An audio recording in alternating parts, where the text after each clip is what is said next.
निफाड तालुक्यात अनुदानित युरिया खताचा काळा बाजार करणाऱ्या टोळीचा जिल्हा परिषद कृषी विभागाच्या भरारी पथकाने आणि लासलगाव पोलिसांनी संयुक्त कारवाईत पर्दाफाश केला आहे।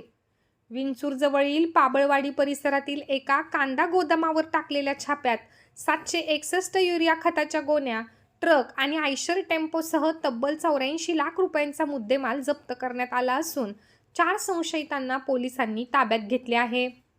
लातूर येथून मुंबई आणि अहमदाबाद येथे अनुदानित युरिया खताचा काळा बाजारासाठी पुरवठा केला जात असल्याची गोपनीय माहिती कृषी विभागाला मिळाली होती। त्यानुसार लासलगाव पोलीस ठाण्याच्या हद्दीतील विंचूर जवळील पाबळवाडी येथील एका कांदा गोदामावर संयुक्त छापा टाकण्यात आला। यावेळी अनुदानित युरिया खताच्या गोण्या व्यावसायिक पॅकिंगच्या गोण्यांमध्ये भरून काळा बाजारासाठी तयार केला जात असल्याचे उघड झाले।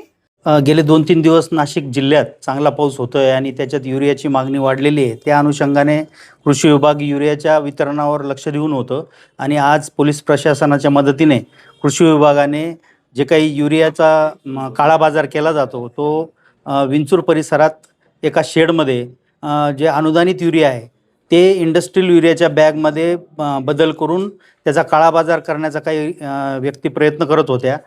लातूर जिल्ह्यातून आलेल्या गाडीतून तो माल इथं ट्रान्सफर करण्यात येत होता।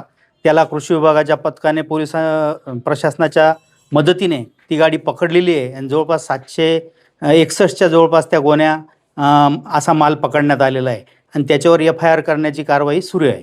किती रुपये किमतीचे मूल्य आहे? त्याची बाजार मूल्य 266 रुपये जरी असला तरी तो अनुदानित आहे आणि 2021 रुपये त्याची पूर्ण प्राईज असते। त्या हिशोबाने जर विचार केला तर तो बरीच मोठी किंमत त्याची 19-20 लाखाच्या जवळपास त्याची किंमत आहे।